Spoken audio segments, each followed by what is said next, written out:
In this video, we are going to solve question number 2 of exercise number 16.2. If probability of A is equal to 0.4 and probability of B is P and probability of A union B is 0.6 and A and B are independent events, then find the value of P. Now, given probability of A is 0.4, probability of B is P, and probability of A and B is equal to 0.6.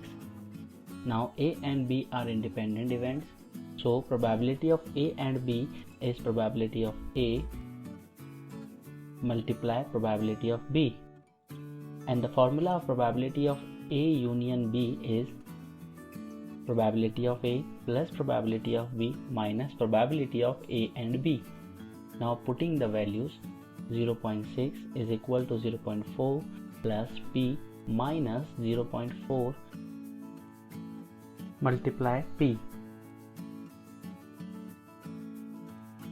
0.6 minus 0.4 is equal to P minus 0.4 P. To solve this, we will get 0.2 is equal to 0.6 P. So value of P is